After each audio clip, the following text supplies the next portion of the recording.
Do you bench without ever feeling your chest? Do you do pull-ups or lat pull-downs without ever feeling your lats? Do you squat heavy but feel no quads activation? Well, this video is for you. I'll talk to you about how you can improve your mind-muscle connection for better gains. Guys, as bodybuilders, our goal is building bigger muscles and not just moving the weight from point A to point B. I had a client coming in last Saturday, super strong guy, benched 2-3 plates super easily, but almost no chest and almost feeling nothing on his chest. I was touching his chest as he was benching, super soft, but the shoulders were taking over. Alright, so that's not our goal. Our goal is using the weight as a tool, but getting bigger muscles. If your goal is, of course, hypertrophy. So I'll give you guys tools to help you connect better with that muscle, to help you make better gains. Alright, at the end of the day, it's not the weight on the bar that will help you improve, but rather getting that muscle to fail. You're putting the tension on the right spots and growing from there. So number one, of course, is proper technique.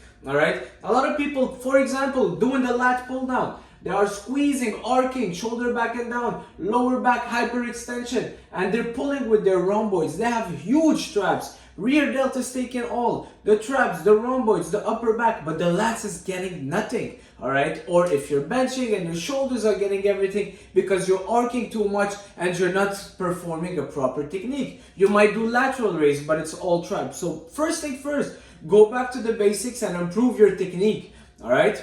Improve the technique, that's number one, okay? Even if you need to relearn how to squat, I'd rather you relearn how to squat just with the bar rather than keep doing your 3-4 plates to boost your ego, but all you're putting your attention on is your glutes and lower back. Alright? Number two, visualization and squeezing.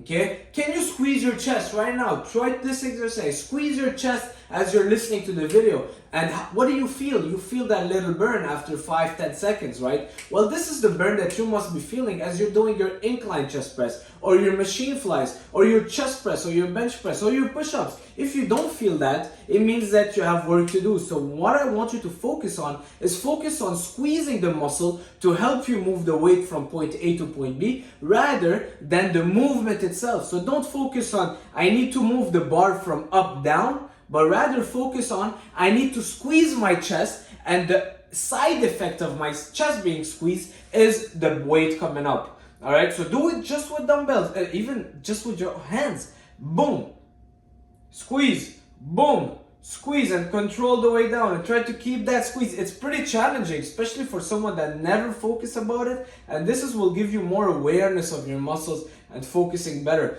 A lot of people can't even squeeze their lats. That's how crazy it is, and they can lat pull down the whole stack.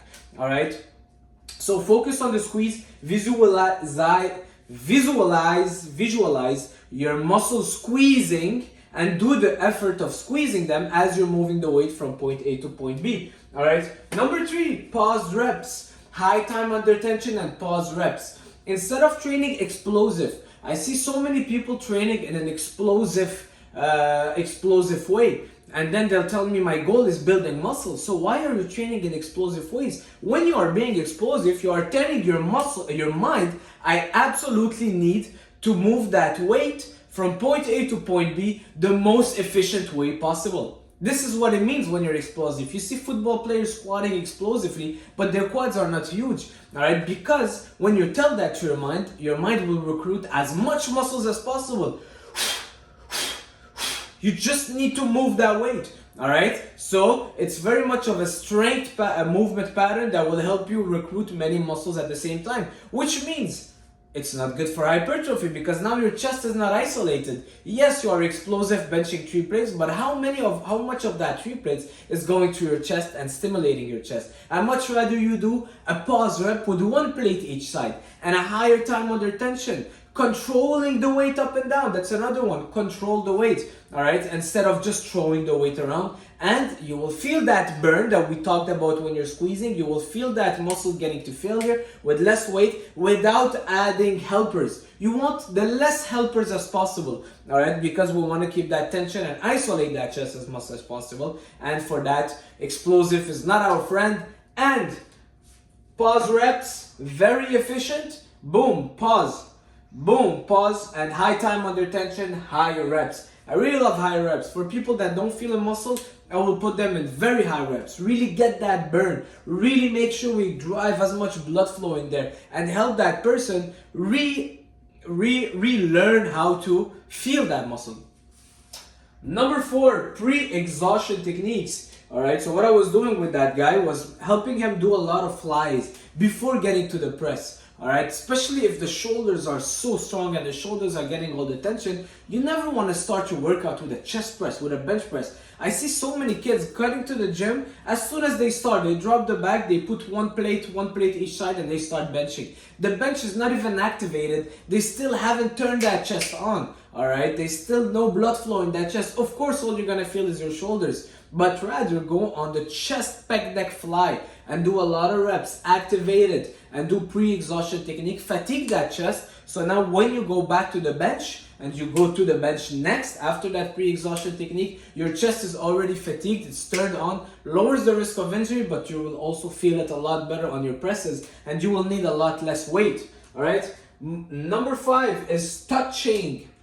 So Arnold back in the days with his training partners, I used to watch Pumping Iron, they would touch the muscle. All right, sometimes when I'm training people, I would touch that muscle, feel it here, feel it here. So you can either have a training partner touching your muscle, touching your side delt as you're doing lateral raise to make sure that you're really engaging it. And so you are aware of that side delt feeling, all right? When someone touches the muscle, your brain will start recruiting more nerves to help you contract it even better because you're kind of stimulated even more. And when you touch a muscle, you will drive more blood flow. That's why massage gun, they drive blood flow to the area. With more blood flow means more muscle awareness, all right? So touching the muscle, very important. Have a training partner doing it. Sometimes I do it for myself. Sometimes when I do my flies, I would put my chin on my chest and I would squeeze and I would touch it with my chin touch each pec, but this is not to be recommended because then your neck is not in a good posture.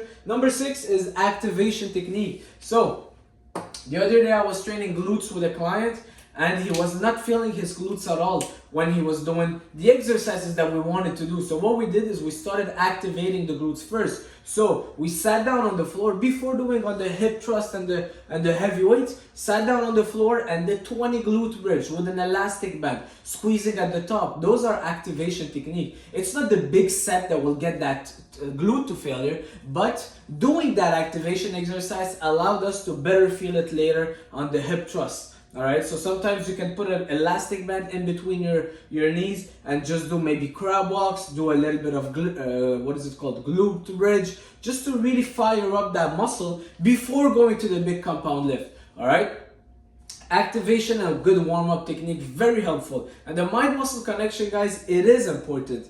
Okay, it's not the end-all be-all. You still need to load the bar, but if you're not connected with your muscle, you're not tensing it properly, what's the point of you lifting weight? Because all that weight is not going to the muscle you want. You're not gonna get the results. You're wasting your time at the gym. It's not about lifting heavy, but about putting the tension where we want it. And the more you put mind-muscle connection in practice, the more your mind will recruit more muscle fibers that you are thinking about to perform the exercise. All right, they did a study. They told one guy, focus on the mind-muscle connection, the internal focus of you squeezing that muscle to push the weight, and told another guy, focus on moving the weight up and down. The one that was focusing internally was recruiting more muscle fibers, all right, which means getting more muscle recruitment,